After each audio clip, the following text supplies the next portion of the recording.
we start early? Sure. We have more time. Yes, sure. More time. All right, Planet FunCon, how are you? We're doing great. Still very strong? Are we all living the pure life? Yeah. Brought to you by Nestle. Well, welcome to our panel for Sonic Adventures Reunion. We have several guests joining us from the franchise. We have Ryan Drummond, who's Sonic. Hey, we love you, Brian. David Humphrey, who's Shadow.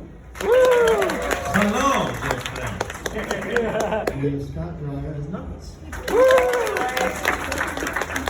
Okay. It's So, I like to get this panel started out by Here, okay. Can you tell us your origins? I was born in Lima, Ohio. No, actually, I had parents who were actually in the entertainment business. Both my parents were actors. My dad was a director. In fact, I started doing children's theater when I was very small, as a lot of people do. And my dad actually directed the first 10 shows that I was in, so that was pretty fun.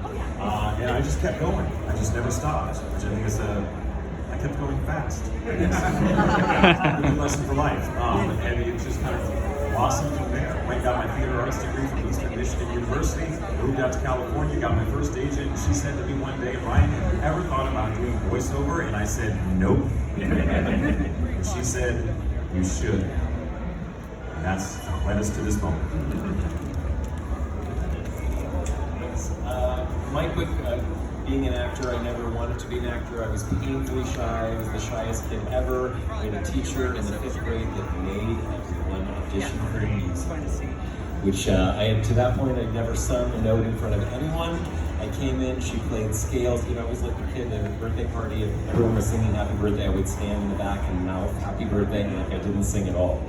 But I sang that day, I sang scales. Halfway through the audition, my teacher looked at me and she said, Scott, you have a beautiful voice. And I said, thank you. And I ran out of the room. And then she cast me as the Mad Hatter in a production of Alice in Wonderland. Changed my life, but I remember walking into the room through a wall of tears and saying, please, please, you have picked the wrong boy. I am not the guy for this part. And she said the magic words that changed my life forever. She said, you don't have anything to be afraid of because you are not Scott. You're the Mad Hatter. And that gave me permission to be fearless. It changed my life. So that's how I got into it. And then, do you want me to talk a bit about this, or do you want to hop in on it? Yeah, and so we really, David and I are part of this because of this beautiful human being, our beautiful brother, Ryan. We were looking for other actors to play voices. He put our names in the mix. But I think along the way, they forgot that we were from Ryan's friends, and they just kind of forgot that we were in the mix because of him. But I always say they found our chemistry, they found our brotherhood, they found that thing, that electricity in the bottle that existed then, that still exists today. But we are here because of our dear friend Ryan Drummond. That's in the room. And I don't know if some of you probably think that we're friends because we worked on the same games, and it's actually the opposite of that. We worked on the games because we were friends. So I've known these guys for over 30 years. So these are my brothers too. When we were all two. We were all 2 years old. And I can't wait to turn 35. And Scott still makes me call him the Mad Hatter. That's gross. Yeah. No, I started back when I was a little teeny tyke. I was like 5 years old, singing in church. That was pretty much all the performing I did. I got into a thing when I was in junior high. It was called Kiwanis Stars of Tomorrow, and I sang with a group of guys. There was 4 of us, and we won that competition. We won Best in Show, and then we went to the regionals and we won that. And then we went to some national competition for that, and then we lost to a bunch of cloggers.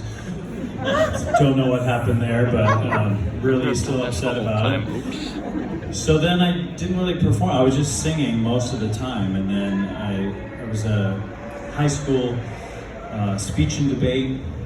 I really wanted to date this girl, and so I got into the speech and debate, and I was in the humor division, and had a great time doing that. When I went to college, I was auditioning for a jazz group, and the theater professor came in and saw my audition. He's like, hey, do you want to do our musical? I'm like, I don't know. I mean, I don't know what that is really. What are you guys doing? And he said, we're doing The End of the Woods. And so I got to play Jack in Into the Woods. And at that point, after I did that, I changed my major from broadcasting to musical theater performance. And I got my degree, and then I was doing, it was either New York or LA. And I'm like, I love LA. I've always wanted to live out there. I want to do some film and TV too. Moved to LA. And I was doing theater a bunch, and I was doing this show called Forever Plaid, and then I got cast down in San Diego, and then I met Ryan, and then Scott, and then we got to do all of this. Now I'm Shadow the Hedgehog. Good night, everybody.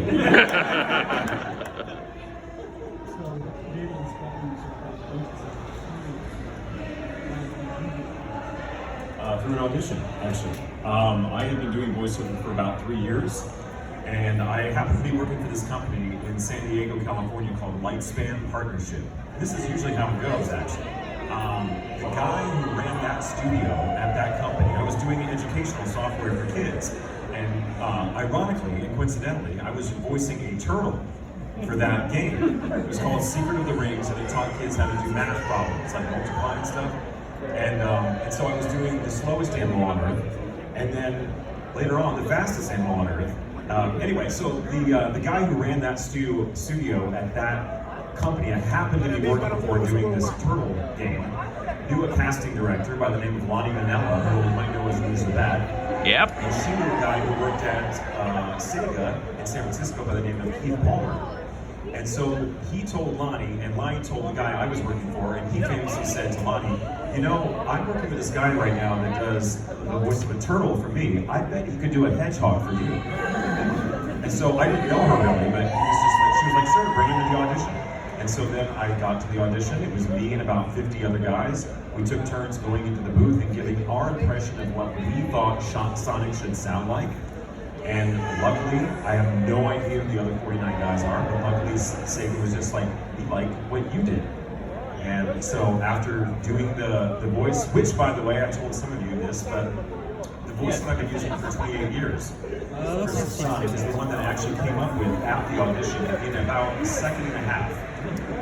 I did not get any direction, there was no instructions, there was no anything, which is pretty typical of Sega. Exact scene. And here they come to arrest me. And so they just had a picture of Sonic on the wall inside the recording booth. And they had a list of lines, and they just were just like, if you could imagine a voice coming out of that hedgehog, what would it sound like? And the guy just said, line one, ready, go. And yeah, and I said, holy shit. So I looked at that picture, and it's not like all like cosmic, like the voice just came to me, but I think it actually did help me that I didn't have time to analyze it and try to come up with something. He just said line one, go, and I looked at the picture. The first line said, pick up all the gold rings and get a free life. That was the first line, no idea what the rest were. And I just looked at the picture and I went, pick up all the gold rings and get a free life. And then that guy was just like, I like that. Do the rest of the page just like that. So I read the other lines and I left. And 2 weeks later, my agent called and said, Sega wants you to be Sonic the Hedgehog. And I was like, you've got to be kidding me. And here we are, 28 years later.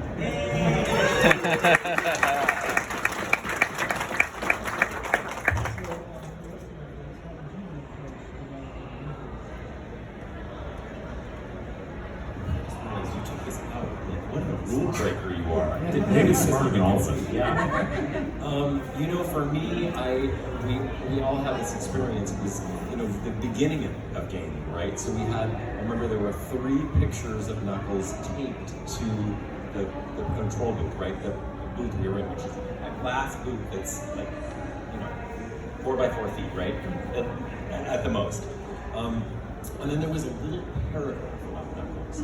And I remember they said, he is, you know, a loner, he lives on Angel Island, he is the protector of the Master Emerald, he gets upset at Rouge, he's a very loyal friend, and he can get hot-headed. And initially, they wanted, the idea for the whole character was to have me just be hot-headed the whole time.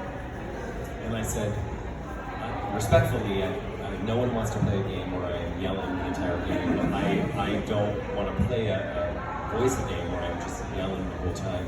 And I've always been the kind of actor that looks at a script for clues, and the biggest clue for me was a loner. Lives on Angel Island, and I see people that are alone don't know, or the opposite. I would love to make him cool. Love to make him the coolest cat in town, is what I said, and chill. And that was the weirdest, like 5 minutes to 10 minutes in the studio, because the Japanese team didn't speak any English. We had a translator, and so my translation of coolest cat and chill was like temperature as in cold as in chilly. That's right. And so I said, you know, what if we use the lowest part of my voice? What if we do the opposite of yelling? And I remember the script was out, and I said, let me show you, what if we did something like this? And so the first line they heard from me was, hey guys, long time no see. I must have got caught. And it was like one of those movie moments where everybody just went, yeah, it's so loud. And then I said, I promise, when he gets hot-headed, I want him to unleash, but I want it to be character-driven. I want to be mad because he's mad, or he's mad at Rouge. Then we're going to get there. Yeah, time for a knuckle sandwich. We're going to get all of it, right? But let's have it not be yelling to yell. That's the opposite of strength. It's noise, right? And I'm grateful that they listened and allowed me to invest in him. Can you just imagine? I just love thinking of the fact that if it wasn't for Scott Dreier, this guy sitting right here, Knuckles would be yelling the whole time. And Andrew Salvo would never have gotten hired for the movie. Scott's fault. It's wonderful. Yeah, I love that you guys remember. I can't remember what I had for breakfast, I know. but I can remember that. It's great. Well, I feel like I remember the couple sketches of Shadow, and I don't remember any of the lines that I did. Like, I was such a deer in the headlights. It was my first time doing voiceover work. The fact that I got cast doing this was just crazy to me. And I was, it was early on in my career, and so I wanted it to be perfect, and I wanted it to be great. And so I think I was so anxiety-ridden from the whole thing. I think I don't remember a gosh darn thing. I think a little bit, what I do remember is I know it was collaborative. I know they had me try a lot of different things in the audition, different types of voices by looking at the character and talking about what Shadow was about. At the time, I was frustrated that they chose the voice that they chose, even though you guys love it, and I can do it easily now. But it's all, like, I'm a singer and I can talk to you guys all day because all of my energy comes from my diaphragm, and so everything's from there. But when I do Shadow, it's all from the throat. It's all breathy, it's all right here, and then we record 4 to 6 hours a day, and by the end of it, I'm doing this chaos control and I'm just shredding my chords, just freaking out, going, I'm gonna have to sing tonight, I can't. Completely stressful, but it got me to the other, like, I can do it in a heartbeat, like I can do the lines. It's so much easier now, and I'm glad that they chose what they chose, but it was just interesting at the time how they decided, and yeah, I wish I could remember more, but I just know that I'm the coolest. Yeah. Speaking of voice choices, I don't know if you guys have heard, but why do I keep leaning over? That you might have heard the rumor that John St. John, who's the voice of Big the Cat, hates Big the Cat. And you know that's a lie. Most of what you read on the internet is a lie. You know that, right? Okay, good. Just want to make sure you knew. So what happened is that John St. John was a radio DJ in Southern California, and he was such a great voiceover artist and such a well-respected voice guy that he got called in to do a character. They didn't even tell him what in Sonic Adventure 2. And he was actually literally in the booth in front of the microphone, and he was like, who am I voicing? Like, they just called him in. He didn't have to audition or anything. They were just like, John St. John's great, he'll be great. So they brought him in, and they were like, oh, glad you asked. So there's this character, he's called Big the Cat, he's this big dude, he likes to fish, he likes his froggy, all that. And he's really kind of dumb and oafish. And so John, being a clown, was just like, oh, so you want me to talk like this? And they were just like, yes! And he was like, no! And so what John hates, if you ever hear that he hates Big the Cat, no, it's the choice of the voice that he came up with for Big the Cat. And he told them, he said, look, I can come up with something way better than this. And they were just like, no, that's what we want. And he was like, damn it. So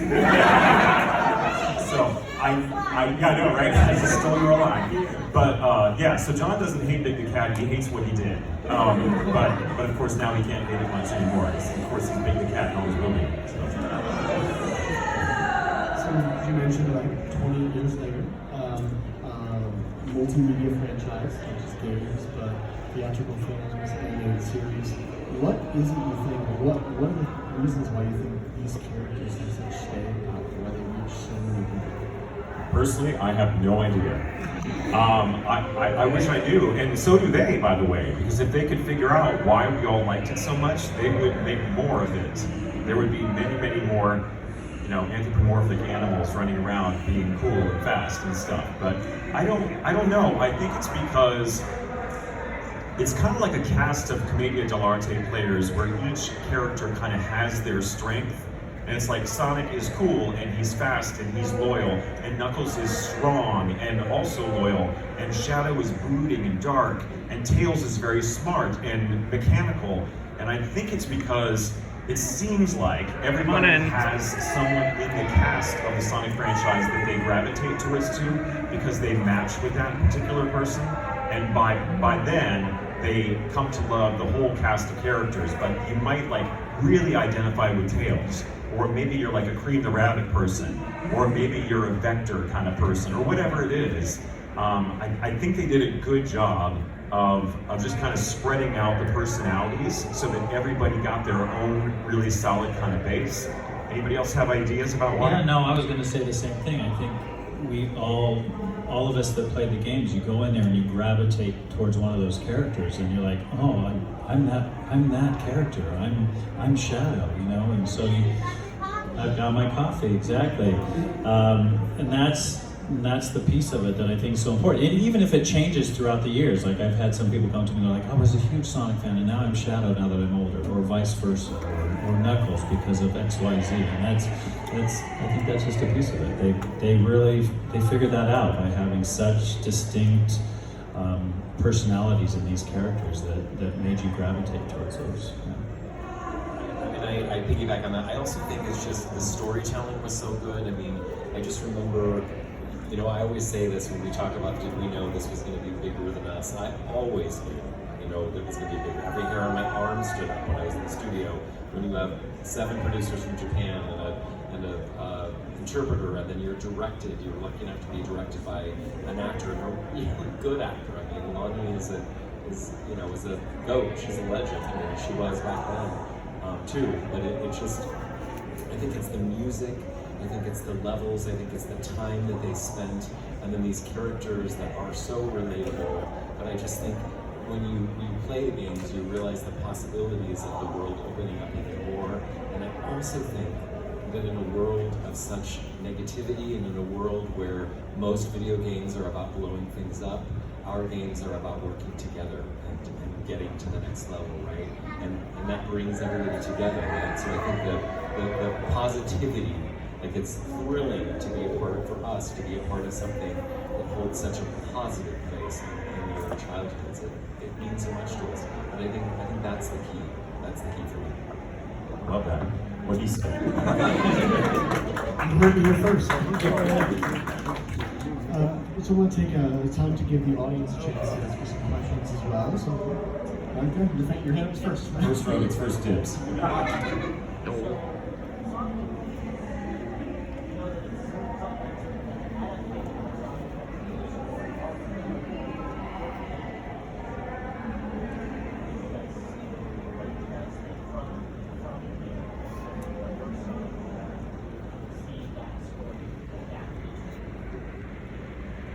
So the question was, for those in the back, did you see the third movie since it was based on the game that we all worked on? What did you think about it, etc.? Who wants to start? Keanu Reeves. Yeah! So yeah, I did see it. I took my 2 sons, we went to see it, and I think I didn't know what to expect. I knew it was coming. I didn't watch any of the movies, and then I accidentally saw the second one. We were in a motel room in my son's soccer tournament, and it was really good. And then I saw the teaser for Shadow. I'm like, ooh.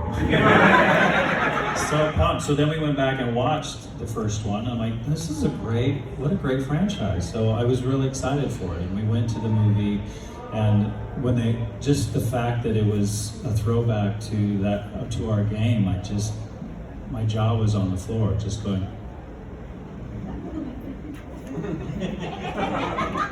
And It's still there. Yeah, it's still there. Did I slobber? A teeny bit. But yeah, it was amazing, and my boys were just like, Dad, Keanu Reeves, Dad. Yeah. So just the fact to originate a voice and then see it up on the big screen didn't have to be me. It was remarkable. It's pretty cool. And now, doing these events, coming to see you, and I have adults, but also kids, 6, 7 years old that come up to the table and they saw the movie and they're like, who's this Shadow guy? I want to see what this is all about. And so they're playing Sonic Adventure 2. These little kids, I'm like, holy crap. And they're talking to me because of that. So I appreciate the movies. I appreciate that our franchise has grown so much and it's expanded our frienddom that we have with the Sonic franchise. You're all in it now. Yes, the movies are so great, and I just think they get more exciting and more thrilling. And of course, when you go back to Adventure 2 with the current movie, it's thrilling. It's exciting to see where it's going to go from there. But the only thing we all want, we said this publicly many times, we want to be cameos in this movie. We're ready. What do you say? Universe. That's all I'm going to say. If they were just like walking Oh, to yeah. a restaurant and the three of us are having lunch in the background, that'd be enough for me. I just want to be a part of it. But fantastic, and I think they did a really good job. All props to Paramount.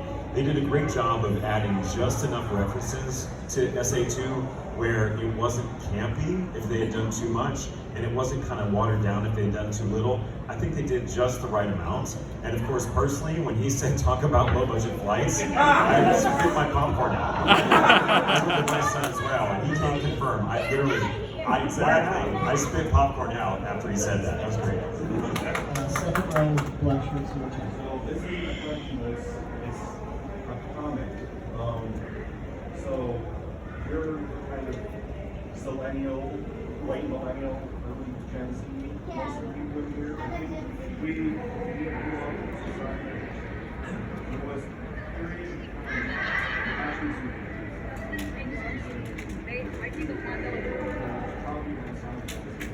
or like late 20s. Where Sega said,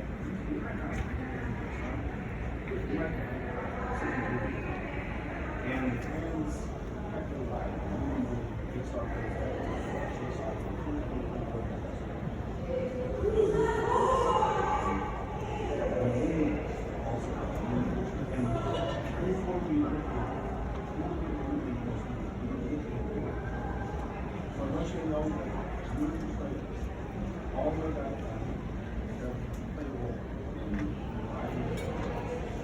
Thank you for saying that. It's the butterfly effect. It truly is. You never know exactly how you're going to affect somebody else's life. So just be kind and good as best as you can at all times, because you never know. You never know. Sorry. I just was going to say that every once in a while we just love this. We love this experience. We love getting to see our Sonic friends. We always use the word friends. We never use the word fans. We've been friends for an awfully long time. But every once in a while someone says something that takes my breath away. And that took my breath away. Beautiful.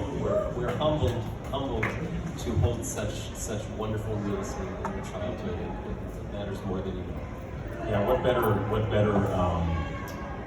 job could you ever have than to be like part of someone's really good childhood memories? I mean, I really lucked out in the biggest way possible, not just doing a worldwide known video game franchise, but we have the blessing of being able to come to these events and meet you all after 25 years and hanging out together. We finally get to crawl through your television screen and actually meet you now. And it's the coolest thing. It really is. Often people ask, like, what is the best part about doing this job? And I say, it's cheesy, man, but it's this. And I mean it too, it's cheesy. But it's like, it really is the best part of this whole thing. Not that standing in a small telephone booth and doing voiceovers to a microphone isn't glamorous, because it sure is. But yeah, just getting to meet you all after so many years is the coolest thing ever. It really is. We're going to go to this side here. Lucas. So, what was your favorite role to play or Sonic? Boy, I mean, again, it may sound cheesy, but I'm a City Escape guy. I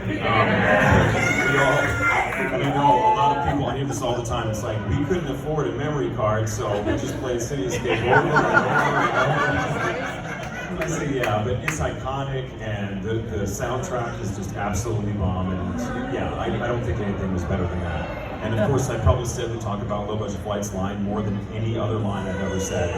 There's many that, you know, a host of probably 20 quotes that people want to hear, but talk about Low Budget Flights is probably number one, and always has been, not just since the movies, but it always has been. Pumpkin Hill for sure for me. Yeah. That's a great one. You heard too, but without a doubt, by far, Pumpkin Hill. I'm terrible at video games. I couldn't get through City Escape. Hung out in the Chow Garden a lot. I love the Chow Even Garden. the shadow hated it in there. I enjoyed it immensely. So many people love that Chow Garden. It's so cool. We just hear the most amazing stories about people just living in the Chow Garden and raising their chows. We heard this great story I mentioned a couple times today about a guy that we met at New York City Comic Con. Huge dude, and he was just like, he grew up in the projects in New York City, and they had gunfire outside every night, and he would turn up the Chow Garden music, and it would drown out the gunfire so that he could sleep.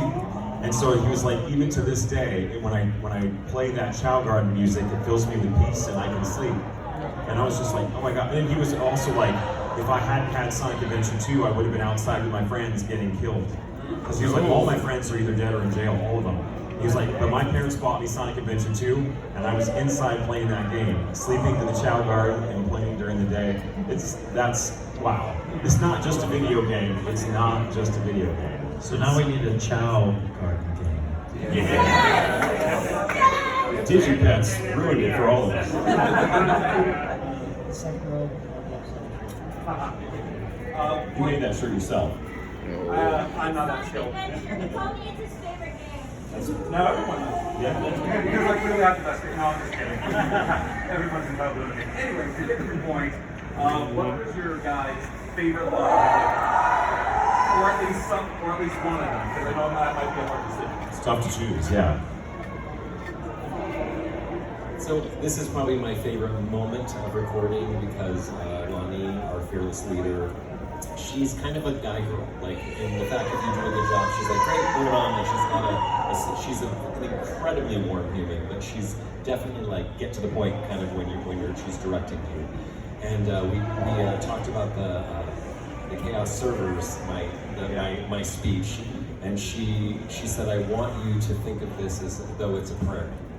I want you to be filled with hope and heart, and most importantly, I want it to feel like the words are coming off the top of your head for the very first time. But I want most of all there to be wisdom and hope. And I was like, wow, okay, I'm gonna try to do all that. And I took a minute and I just really looked at the words and I thought about what she said, and I opened my mouth and I just said it. And then it was so quiet. You could just hear a pin drop, and I thought I had done something wrong, and I finally kind of like rested out of what I said, and I looked up and I could see Lonnie in the control room across the way, and her eyes were filled with tears. And she just leaned into the mic and she said, that's the take. We're not gonna do another take. So I'm most proud of that because there's only one take that exists, and to you know, like Lonnie was like a mom, to make her proud of me. It meant so much to me, but my favorite part of that speech will always be the same because I think it not only applies to the Sonic world, it applies to our world we live in, which is chaos is power, power enriched by the heart. Controller is the one that unifies me. Show off. Don't remember. No, but I had to. So I couldn't play through the game because it was terrible. So I had to, and it was before you could watch gameplay online. So I waited till my sons could play through the game. And when they got to this line that Shadow says, they both burst out laughing. I'm like, why are you guys laughing? They're like, well, Shadow just got hit in the back of the head. And then he says this line, and then it's also you, Dad. And the line is, and I already said it today, but I'm the coolest. I mean, I have so many favorite lines from the games, and they're all yours, by the way, because when you record them, they have the same emotional weight, which is basically nothing. But then when the game is released and you all play it, and then you play it for years, and then you come meet us at one of these events and tell me, this is the line that me and my friends say to each other all the time, then it becomes my favorite. If I had to choose one, it's probably, What you see is what you get. Just a guy that loves adventure. I'm sorry. I also have to do a side note to that because it's just a funny story. So there's how do I start it? This ad agency in Chicago called me and they said, Ryan, we're putting Sonic toys in Happy Meals in England, and we need you to do the script for the commercials that are going to run in England. And I was like, cool, okay. And so because of the time difference between California and England, I had to come in really early in the morning, and it was at the end of the day for all the ad execs in England. And so I walk in, it's like 10 in the morning, I've got my Starbucks or, whatever it was, and I walk in and there's a sheet of paper there in the booth, and it says, get happy. That's it. And I was just like, this is the whole commercial? And so they got on phone patch from England, and they just said, all right, there's the script, give it to us 10 times wild, which is studio speak for give it to us 10 times, put a little break in between each so we can edit it cleanly, and do it differently, a little differently 10 times. And so literally, I went in the booth and went, Get happy. Get happy. Get happy. Get happy. Get happy. 10 times. I was in there for 30 seconds and they were like, thanks, bye. And I left. And then that was the cool thing about what they call Class A spots, because those are the kinds where you get residuals. And for those of you who don't know, that means that every time it plays, you get a little tiny nickel of money. And that summer, I went to my mailbox, because this was back before we had digital payment. And it was the best summer of my life. It was 2003. Because every day that summer, I went to my mailbox and there was a check in it for saying, Get happy. and it was really cool. I paid off all my student loans for that summer.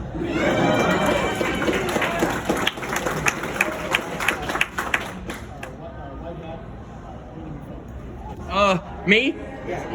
Okay, let's see, my question is, I heard from one of my friends I was chatting with on Discord on a video chat that you, Ryan Drummond, were were up to do Shadow before David Humphrey was. Is that true? No, actually. I'm glad you brought that up. I was not supposed to do Shadow before David Humphrey. David Humphrey is the original voice of Shadow and always will be. But what did happen was that on David's last day of recording, we actually passed each other in the parking lot. And David was leaving at the end of the day. He had been in there from 10 a.m. to 5 p.m. He had a show to do that night, so he left at 5 p.m. I came in at 5 p.m. to do some more Sonic lines. And we passed each other in the parking lot. It was like, hey, David, how was your session? He was like, it was great. It was the last session. Congratulations, thanks. And he took off. And when I walked into the studio that night, the first thing they said to me, before they said hi, as a matter of fact, they said, did David leave? And I said, yeah, he just left. I watched him drive away. And they were like, we forgot 3 lines. Ooh. And I was like, oh, bummer. Because I thought, they'll just call him in another day. And they were like, you know what? Sega doesn't really want to call in David for a whole nother session just to do 3 lines, because that means they have to. Because I'm expensive. Yeah. So rather than spend a few $100s to bring David in the next day to record those 3 lines, they were just like, Ryan, can you just imitate Shadow for 3 lines? No one will ever know. So some of you probably know what they are. You have to look on YouTube. There's whole videos about it. But 3 lines at the last, I think it's the final battle. There's 4 lines? Yeah. I'm imitating David Humphrey doing Shadow.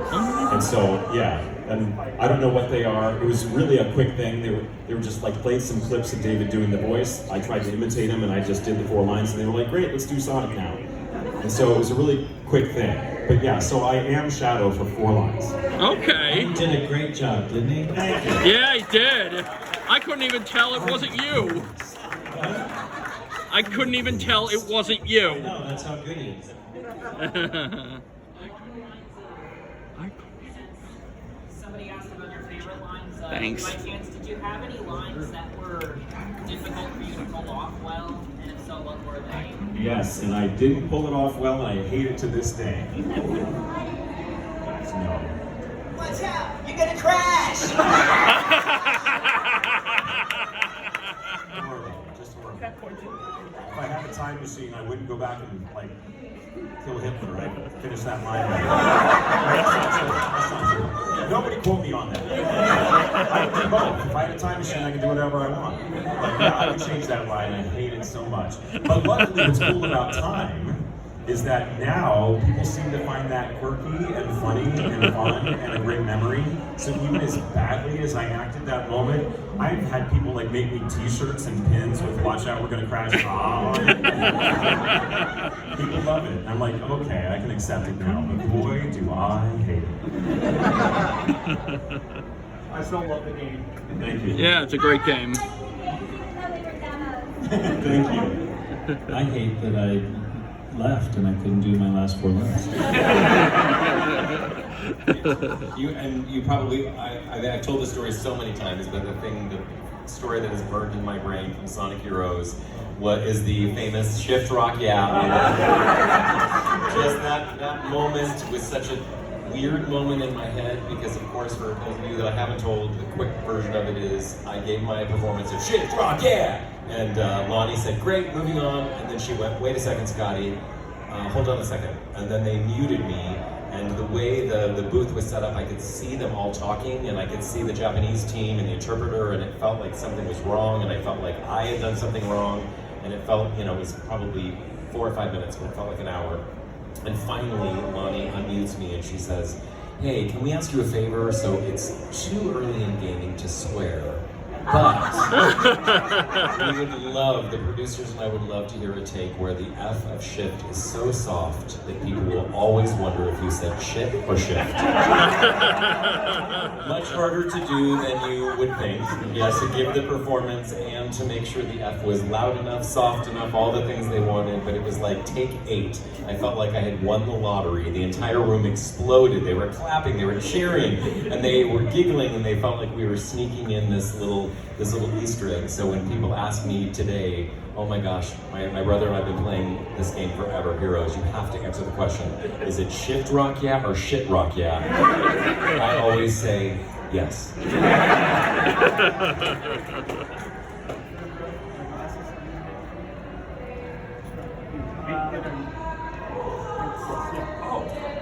question was related to what you just answered about the voice lines at the end. So, yeah, answer my question for me. I have a follow-up though. 2 birds with 1 stone. Since you can do his voice, do you guys ever like imitate each other's voice just to mess with each other? Do it? No. No, I don't think you do. Because I don't think I can do Sonic. I don't think I can do you either, so. We celebrate each other, but you know what I will say? I will say to that, I don't say this very often, I don't say this often enough, but when we were making these games, of course, Lonnie Manila, Dean Bristow, they were legends. We got to work with these people. Rest in peace. Yeah. He was the bee's knees. He was a beautiful human and an extraordinary actor. He was. But this, I want to talk about this man next to us is, David and I, we had our different versions of being scared and nervous because these were such big parts for us and really our first big voiceover parts. But I will tell you something, the thing that used to I would be in awe of it, is oftentimes Ryan would be after me or he'd be before me, and so I would get the gift of getting to watch him and watch his artistry. But I will tell you something, he had it. He had that thing immediately. He never had to learn the art of being a voice actor. he was a star from the very, very beginning, and it was oftentimes breathtaking. It was beautiful, and he had it. He never had that warm up. He never had that figure it out. He had it, and he still has it. Like when people say, "Oh my gosh, you can still do Sonic," it's like, of course he can still do Sonic. He's Ryan Drummond. I always told him, I said, hey, do anything for 28 years and you'll be really good at it too. Doesn't matter what it is. As we start to bring this to a close, are there any projects that you want to Well, I've got a dance bass album coming out. You're hearing it right now. It's called Nightmare on Bay Street. I actually do a lot of work, some of you know this, for the Halloween industry. So I work for a few different companies that create talking decorations and Halloween animatronics. And so every year around August, September, October, you go into Spirit Halloween, you go into Home Depot, you go into Target, and you press that little button or you step on the pad and the thing goes, or whatever. A lot of those are me. So that's kind of what I do year-round, as a matter of fact, because the Halloween industry is a year-round thing. In fact, the main trade show for Halloween stuff is in February, sometimes March. And that gives the companies enough time to display everything they've made for that year, and time for the companies like Target, Home Depot, Lowe's, Halloween City to come in and go, oh, we want that one, that one, that one, and that one. And then they can manufacture them in China, and then they send them over, to the stores and so forth. So I am always doing Halloween decorating and talking animatronics. I've got a few at Spirit this year. I've got a few at Home Depot. So if you ever go into those stores and press those things, listen close. It might be me. So I found out we signed an NDA for this, and then I just did recording of my part. And when I was there, I was like, I know we have an NDA. We can't talk about this. And they were like, oh no, you can talk about the name of it. And I was like, so do you know what an NDA actually is? but we have all signed on to, and I've already recorded my section of it, to do a not Sonic video game. This will be our first game since Heroes together. The three of us will be there, and also Pete Capella, the original Silver, will be in it as well, and it's called New Norris, and I fell in love with it. I fell in love with the idea that it's all about moving to each level with positivity and being held back from each level by anger or regret.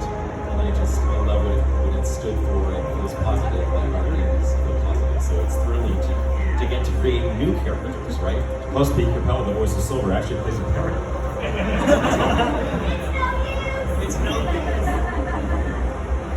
Yeah, so we all get to be a part of that, which is brilliant and lovely. I'm also doing, there's a game called Star Card.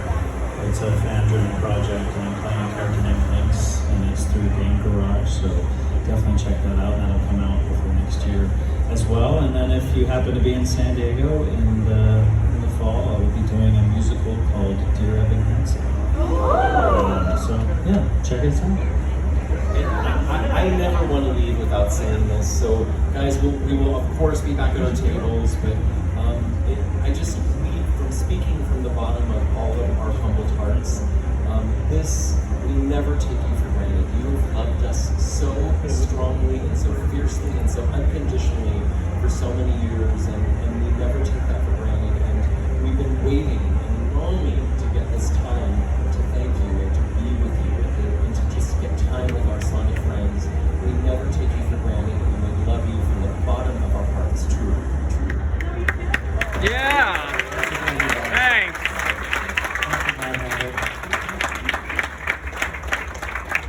Do you have social medias where fans can follow you and interact with you? Oh yeah, I don't do social media that much, but I'm on Twitter and Instagram. Look for the blue check. Yeah. There's some fakers on there, so make sure it has the blue check before you send me a message.